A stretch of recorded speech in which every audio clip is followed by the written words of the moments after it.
17장, 18장은 사단이 세상의 멸망에 대해서 이야기를 하고 있죠. 19장, 20장은 예수 그리스도의 승리, 21장, 22장은 새하늘과 새 땅으로 끝이 납니다. 지난 시간에 있었던 바대로 우리가 이 마지막 바벨론 왕국의 심판에 대해서 말씀을 드렸고요. 그럼 이 지구는 어떻게 될 것인가? 그 종말의 최후에 대해서 이야기를 하고 있습니다. 여러분, 시작이 있는 모든 것은 반드시 끝이 있습니다.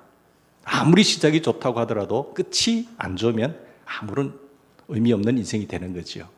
여러분의 인생이 처음보다 마지막에 더 아름다워지는 그런 인생이 되기를 바랍니다.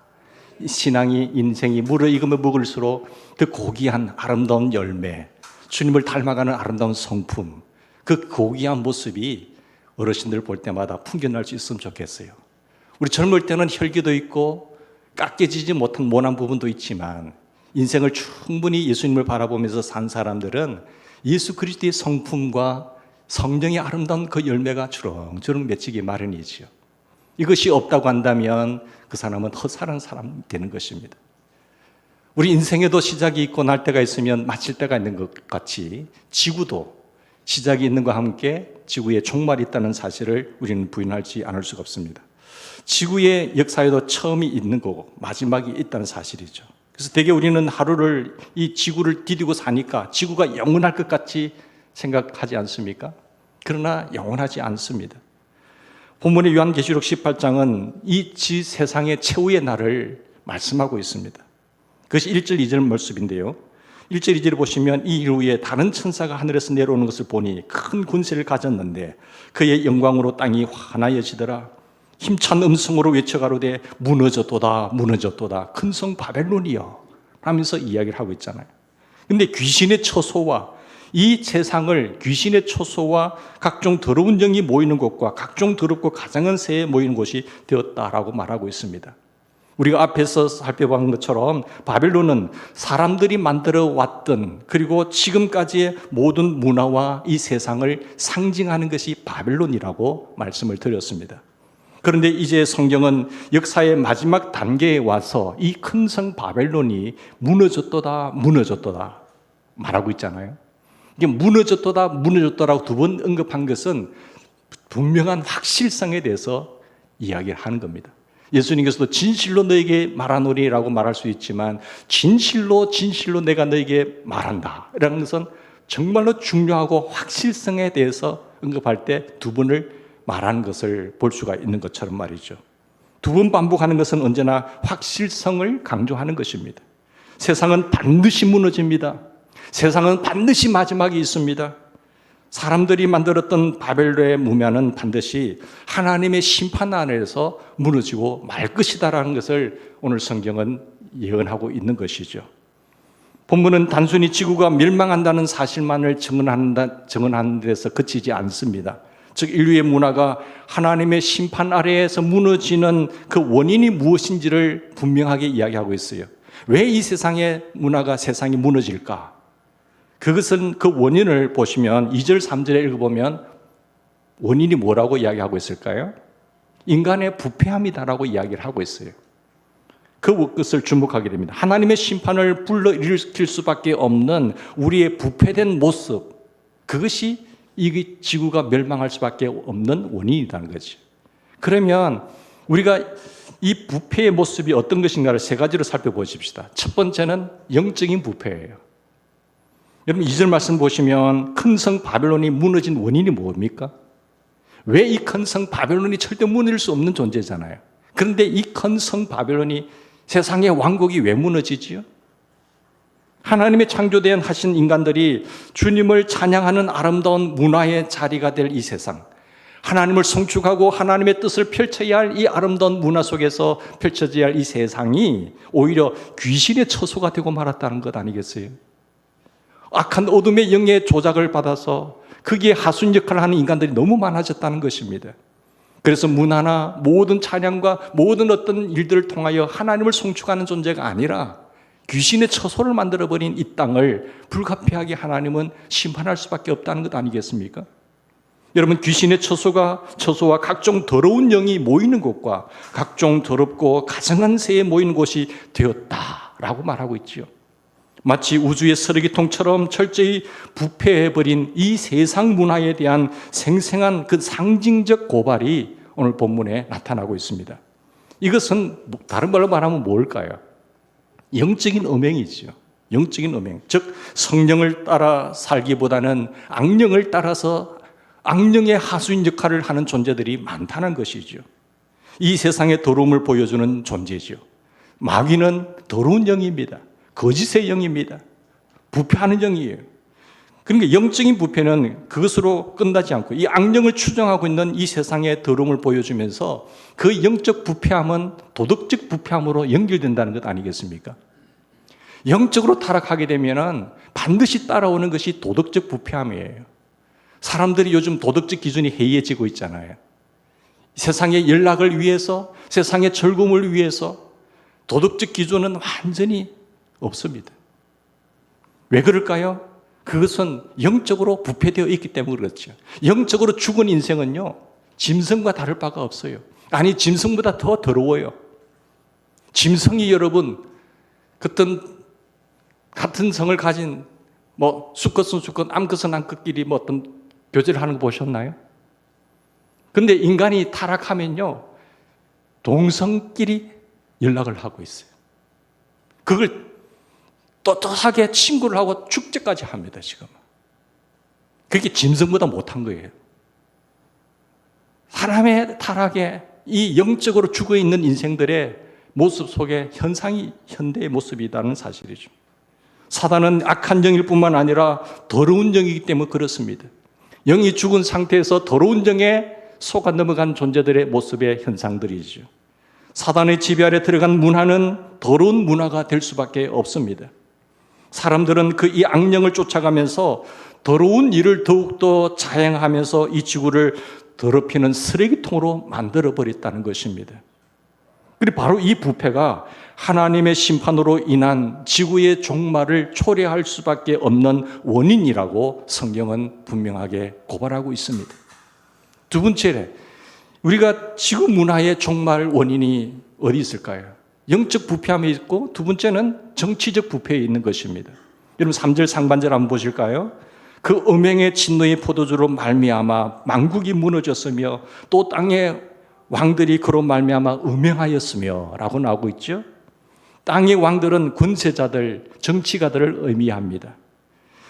이들이 이 세상을 아름답고 거룩한 곳, 하나님의 뜻을 실현되는 구현하는 그런 삶의 모습의 현장으로 만들어야 될 사람들이 아니라 바빌론과 세상과 더불어 귀신의 땅, 사단의 왕국으로 만들어가는 것을 그런 역할을 하게 될 것이라고 말하고 있는 것이죠. 하나님께서 세우신 이들의 존재의 영향력으로 하나님의 나라를 펼치는데 귀하게 서임받아야 할 사람들이 도리어 하나님을 대적하는 문화로 이끌어가고 있다는 것입니다. 하나님께서는 악을 벌하고 정의를 세우기 위해서 정치 지도자들을 세우시고 또 그들에게 정의를 행사하는 기능을 기대하십니다. 이들이 바른 정치가와 바른 지도자들이 세워지면 바른 법을 형성하겠지요. 그리고 그들의 영향력으로 말미암아 백성들을 더욱더 아름답게 정말로 잘 살 수 있는 하나님을 경외하는 사람으로 만들 수 있겠지요. 그러나 그렇지 아니하면 악한 영의 지배를 받게 되게 되면 악한 법과 그리고 세상 사람들이, 정직한 사람들이 바르게 살 수 있는 문화를 형성하기 힘들어지게 된다는 것입니다.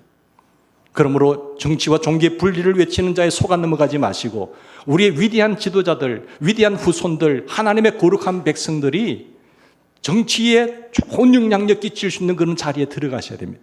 국회의원도 많이 나오셔야 되고 시의원, 국회의원, 지방의원들도 많이 나오셔서 그런 좋은 법을 세워나가고 영향력 있는 사람들이 될 때에 하나님의 문화를 실현시킬 수 있다는 것 아니겠습니까? 우리가 기도만 하면 되나요? 안 그렇습니다. 세상을 바로 직시하고 정치 문화를 바로 직시하면서 잘못된 것은 잘못되었다고 외치며 소리치며 나갈 수 있어야 돼요. 왜? 정치인들은 표를 의식하기 때문이죠. 사랑하는 여러분, 유감스럽게도 우리의 주위의 많은 정치 지도자들은 그렇지 못하지 않습니까? 그들은 하나님의 사자가 되는 대신에 마귀의 사자가 되고 활동하고 있습니다.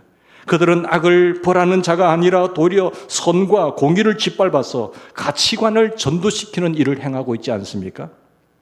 정치가들이 그런 권력 남용과 그로 인해서 이 땅을 더럽히는 일은 역사의 말기를 향해 가면 갈수록 더 심해진다라고 성경은 이야기하고 있습니다.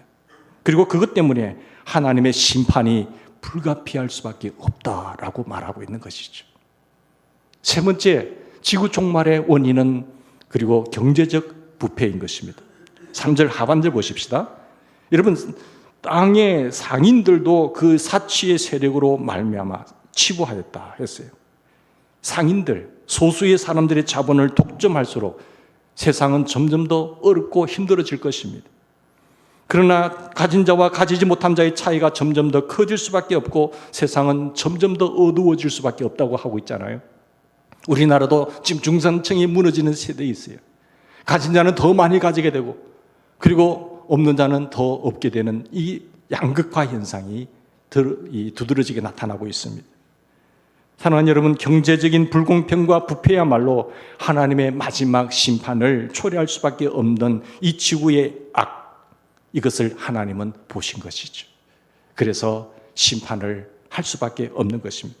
이런 맥락에서 저는 역사가 이 마지막 순간을 향해서 가면 갈수록 정말 그리스도인들이 사회 경제적인 책임이 더욱 중요하리라고 생각합니다. 그리스도인들이 정말로 영향력 있는 경제적인 부를 가지고 약하고 어렵고 소외된 사람들을 보살필 수 있고 섬길 수만 있다고 한다면 하나님은 얼마나 기뻐하실까요? 그럼에도 불구하고 내가 하나님의 자녀로 살면서 넉넉하지 못한 삶이 있다고 한다면 더 아름다운 지혜를 얻어서 정말 하나님이 기뻐하게 쓰임받을 수 있는 사람이 되어달라고 기도하며 준비하고 나아가는 우리가 되었으면 좋겠습니다. 그가 우리를 위하여 목숨을 버리셨으니 우리가 이로써 사랑을 알고 우리도 형제들을 위하여 목숨을 버리는 것이 마땅하지 않느냐. 여기서 사랑을 말하는 것은 무슨 사랑을 말할까요? 물질을 나누며 이웃을 섬기는 삶을 이야기하는 것입니다. 요한복음 3장 16절이 중요한 것처럼 요한일서 3장 16절은 너무너무 중요한 말씀이죠. 내게 주신 은혜를 생각하면서 하나님 이것을 가지고 더욱더 연약한 자를 섬길 수 있었으면 좋겠습니다라고 하는 축복의 통로자로 살기를 사모하며 준비하는 우리가 되기를 바랍니다. 자, 가장 구체적인 사랑을 나누면서 나가는 거죠. 지구 종말의 원인 세 가지라고 했어요. 하나님 이 세 가지 원인 때문에 지구를 심판할 수밖에 없다라고 말씀하고 있으면서 그럼 이 종말에 나타나는 사람들의 반응은 어떻게 반응하는지 볼까요? 이 세상이 무너질 때 사람들은 어떤 반응을 보이는지 두 가지 부류의 모습을 통해서 이야기합니다. 첫째는 기득권자들의 반응을 한번 보십시오. 기득권자들은 이 세상에서 정치적인 혹은 물질적인 힘을 가지고 누리는 사람들을 말합니다. 본문에 보시면 이 상인들, 기득권자들이 세 가지 모습으로 등장하는데 3절에 보면 상인들, 그리고 3절 후반절에 보면 이 왕들, 상인들, 그리고 17절에 보시면 선객들이 나와요. 처음 부류의 두 사람은 제가 왕에 대해서 상인에 대해서 언급했잖아요. 근데 선객들, 17절에 등장하는 선객은 당시의 지중해 문화권에서 배를 타고 돌아다니면서 무역하는 큰 부자들을 의미하는 것입니다. 이들은 모두 정치적인 힘이나 혹은 물질적인 그 힘을 가지고 있는 사람들이죠. 세상이 멸망할 때 제일 안타까워하는 사람들이 누굴까요? 가진 자들이겠죠. 가진 거, 뭔가를 가지고 있는 사람들이에요. 한국에서도 빈부 차이가 심해지니까 가난한 사람들이 뭐라고 말하지요? 상 망했으면 좋겠다, 이놈의 세상.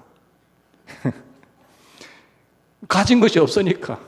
근데 이 세상이 무너질 때 가장 안타까운 사람들은 가진 자들이 제일 안타까워하는 거예요. 오, 저 내 재산 어떻게 모았는데? 내가 어떻게 버는 돈인데? 그렇지만 가진 것이 없는 사람들은 아무런 별 반응이 없죠. 이놈의 세상이 어떻게 돌아가? 이 세상에 싹 망해야지. 또 가진 사람들이 정당하게 불을 축 찾았다고 한다면 정당성을 인정하면 괜찮겠지만 그런 어떤 잘못된 방법으로 돈을 번 사람들을 볼 때마다 저놈의 사람 언제 망하지? 언제 심판하지? 그 가진 권력과 힘을 가지고 불을 축적했던 사람들의 그 가난한 사람들의 울부짖음을 우리는 들을 수 있어야 되죠.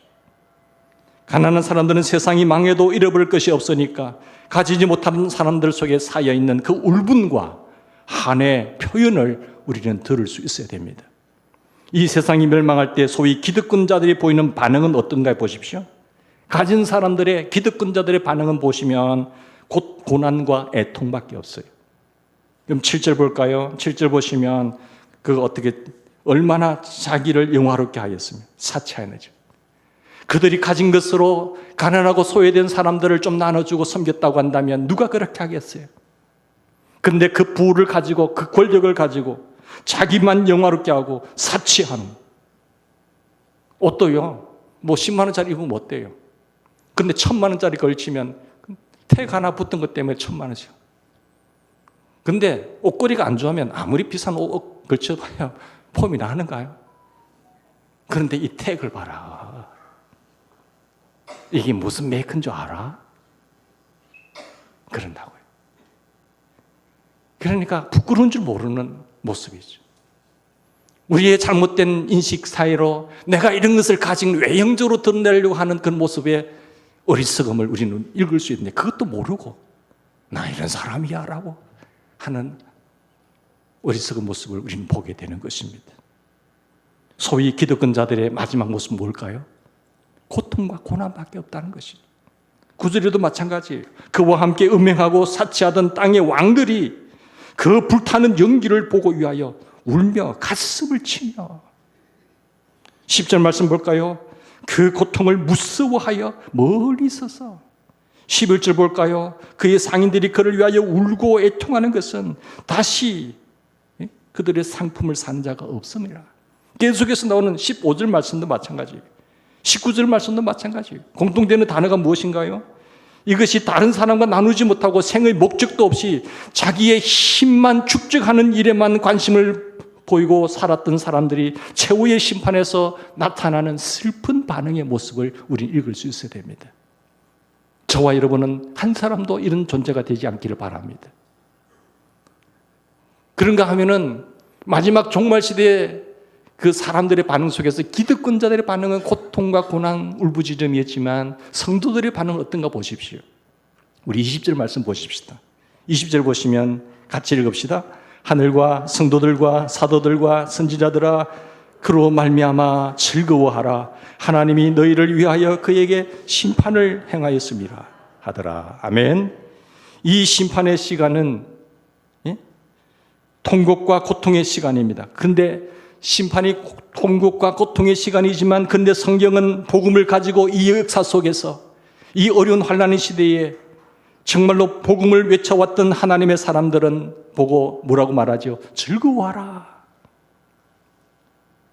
너무나 어처구니 많은 말씀 아닌가요? 사랑하는 성도들아 너희들은 즐거워하라. 이 통곡의 시간에 성경은 왜 즐거워하라고 초청하고 있지요? 이 마지막 심판의 순간이야말로 우리 하나님의 공의가 이 땅에 실현되는 순간이기 때문이죠. 하나님, 왜 하나님 저들의 악한 자들을 내버려 두시나요? 신원하면서 피를 흘린 자들이 지금도 기도하고 있는 하늘에서도 마찬가지고 이 땅에서도 기도하는 그 울부짖음을 하나님이 듣고 응답하는 시간이니까. 하나님은 그들도 회개하고 돌아오기를 참고 1000년 동안 2000년 동안 기다렸지만 이제는 하나님의 마지막 심판의 순간, 응답의 기도 응답의 시간이니까요. 새하늘과 새 땅을 이루기 위한 하나님의 심판의 시간이기 때문에 이제 너희들은 즐거워하라. 그동안 많이 참았지. 그동안 너무 억울했지. 아니야. 나는 공의의 하나님이야. 아무리 판사라도 구부진 판단을 내릴 수 있지만 구부러진 판단 속에서 억울함을 당하는 사람들의 소리도 있지만 최후의 가장 정직한 공의의 심판자는 살아계신 우리 주님이라는 사실입니다. 하나님의 뜻을 찾으며 그 뜻대로 살아왔던 사람들에게 이 마지막 심판은 아무것도 두려워할 필요가 없는 오히려 즐거워해야 할 시간이죠. 아니 지구적인 종말이 없다고 하더라도 개인의 종말 속에서 내가 하나님 나라에 맞이하는 임종의 순간에 주님 감사하네요. 주님 내 영혼을 받으시옵소서. 하나님이 주신 기회 동안 시간 동안 80년 동안 100년 동안 하나님의 은혜로 살게 됨을 감사합니다. 주님 부족하지만 부족한 종을 사용해 주시니 감사합니다. 주님 이제 제 영혼을 받으시옵소서. 이런 은혜스러운 인정의 순간들이 넘치기를 주 이름으로 부탁드립니다. 마지막을 아는 사람은요, 목표를 바라보는 사람은요, 세상의 악한 사단의 어떠한 유혹 속에도 넘어지지 않아요. 사단이 때로는 먹음직하고 보암직하고 지혜롭게 할 만큼 탐스러운 것으로 우리를 넘어뜨리려고 택한 백성이라도 우는 사자같이 삼킬자를 찾고 있지만, 깨어있는 종들은요, 사탄아 물러가라는 거예요. 나를 유혹하려고 넘어뜨리려고 하지 마. 사탄이 주는 것은요, 그 미끼를 바라보고 그 미끼 안에 뭐가 있지요? 낚시가 있어요. 먹음직하고 보암직하고 지혜롭게 할 만큼 그런 미끼를 가지고 우리에게 달려들지만, 그 미끼를 덥석 물게 되면 그게 낚싯바늘이 걸리게 되는 거예요. 그럼 어떻게 되지요? 바로 도마 위에서 횟감이 되는 거예요. 절대로 그게 속아 넘어가는, 더럽히지 않는 우리 존재가 되기를 바랍니다. 흰옷을 더럽히지 마세요. 십자가의 보혈로 빠른 우리의 흰옷을 끝까지 보존하면서 신랑 대신 우리 예수님 맞이할 것을 순결한 신부자로서 세움받는 우리 모두가 되기를 주의 이름으로 축원합니다. 사랑하는 여러분, 우리는 최후의 승리자가 되기를 바랍니다. 당신의 마지막 모습은 어떤 모습이 될지 한번 살펴보십시오. 오늘 이 순간을 당신은 어떻게 살아야 되는가? 내가 마지막 순간을 향해서 한 걸음 한 걸음 내딜 때에 정말로 신실한 하나님의 백성으로서 어떻게 살아가고 있는지를 한번 점검하는 시간이 되었으면 좋겠어요. 마지막으로 지구 문화의 종말의 성격을 한번 보고자 합니다. 자, 종말의 원인이 뭐라고 했지요? 세 가지 원인이라고 했어요. 그리고 이 종말에 나타난 사람들의 반응의 두 가지 모습을 보았습니다. 두 부류의 사람들의 모습을 보았어요. 그러면 이 종말의 성격은 무엇입니까? 세 번째, 이 세상의 최후가 어떠한 특성을 보이는지 본문을 통해서 말씀하고 있습니다. 첫 번째, 단순성이에요. 바벨탑이 시작되었던 인류 역사의 찬란한 문화가 한순간에 무너졌지 않습니까? 인간의 노력과 수고와 우리가 하늘에 닿기까지 하자, 바벨탑을 쌓았지만, 하나님처럼 비기자 했지만 하나님은 한순간에 무너뜨려 버렸어요. 순간성을 말하고 있어요. 19절 말씀 보십시오. 19절 말씀. 티끌을 자기 머리에 뿌리고 울고 애통하여 외쳐 이르되 화이또다 화이또다 이 큰 성이여, 바다에서 베풀이는 모든 자들이 너희 보배로운 상품으로 치부하였더니 한 시간에 망해버린 거예요. 잘못된 분은 하나님의 후 불면 한순간에 무너지는 거예요. 우리의 인생에서도 마찬가지예요. 사랑하는 여러분, 여러분의 인생의 업적을 어디에 사고 시작합니까? 그 기초가 어딘가요? 모래 위에인가요? 아니면 반석 위인가요?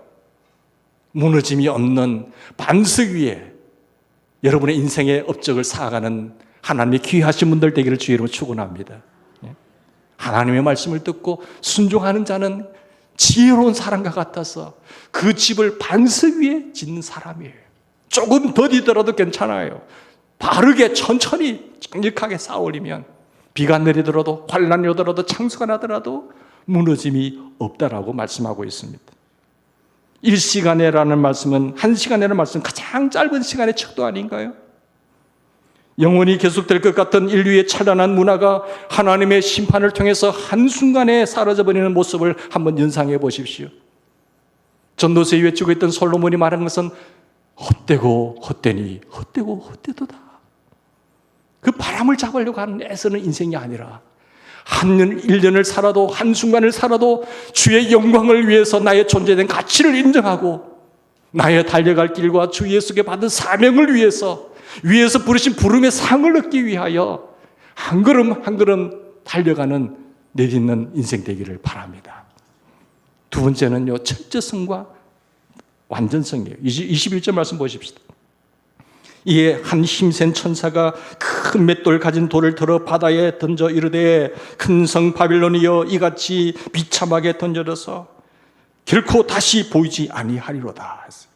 맷돌을 바다에 던지면 어떻게 됩니까? 다시 떠오르는가요? 맷돌을 한번 바다에 떨어뜨려 보십시오.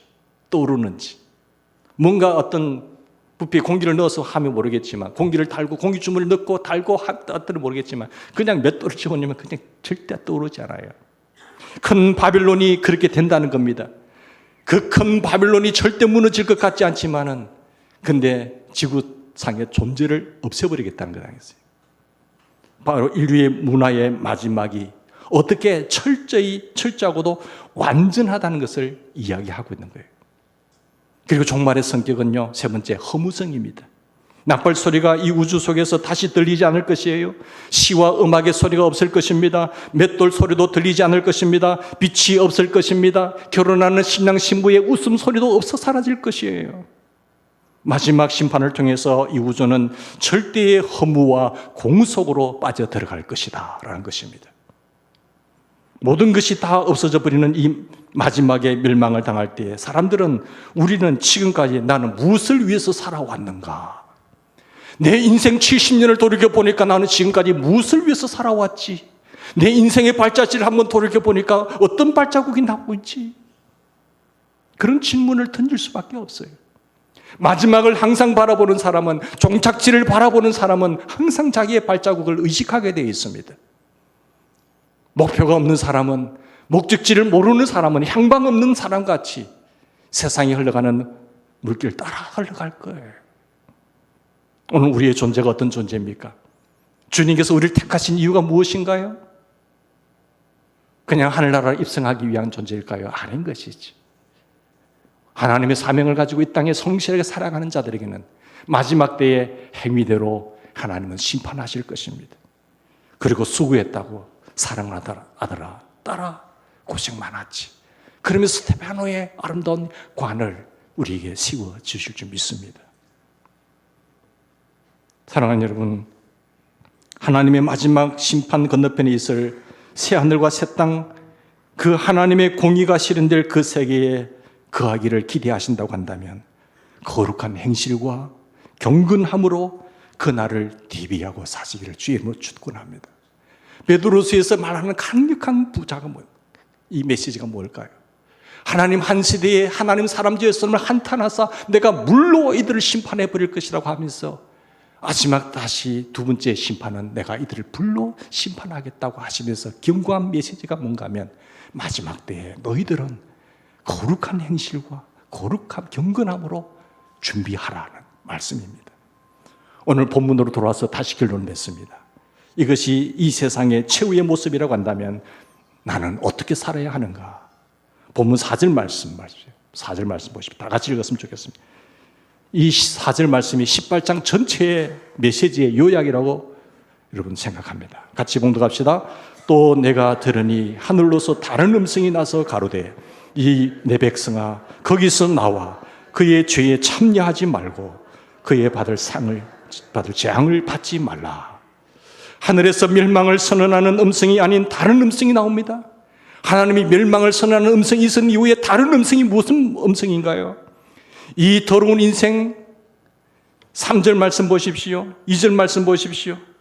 더러운 귀신의 처소와 더러운 영이 모이는 곳과 각종 더럽고 가증한 세대는 모이는 곳이라 말하면서 음행에 진난 포도주로 이들을 내가 심판하겠다고 말씀하시면서 또 다른 음성이 들려오는데 그 음성이 바로 4절 말씀이에요. 하늘에서 멸망을 선언하는 음성이 아닌 다른 음성, 하나님의 백성들에게 뭐라고 말씀하세요? 너희들은 죄에 참여하지 말라. 그리고 또 심판과 재앙에 참여하지 말고 거기서 나오라라는 것이 나오라. 사랑하는 아들아, 사랑하는 딸아, 그 재앙에, 그 죄에 참여하지 말고 나와라. 나와라. 그 메시지예요.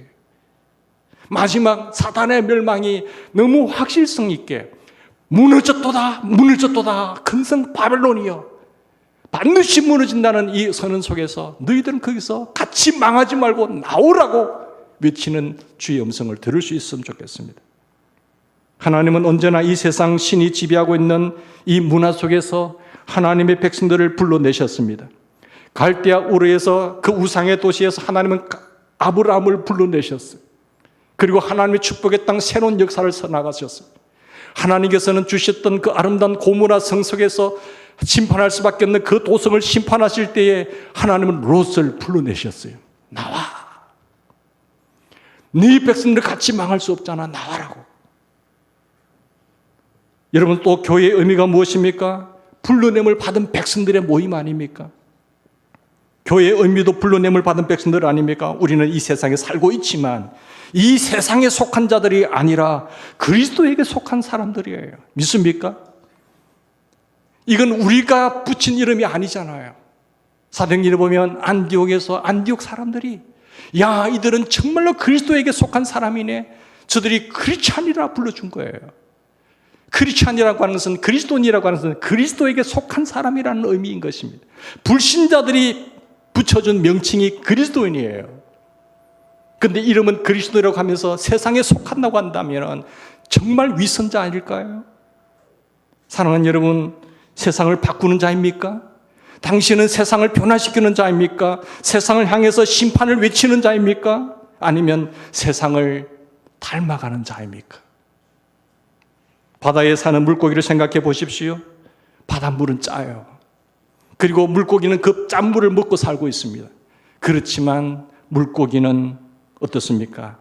그 고기는 짜지 않습니다. 짠 물 속에서 짠물을 먹고 있지만 고기는 짜지 않는 거예요. 그리스도인 역시 세상에 살지만 세상에 속하지 않아야 그리스도인이 되는 겁니다.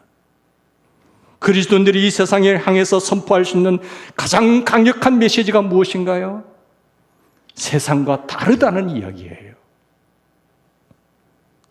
사람들이 세상과 동조하며 살 때 허허 이렇게 하지요.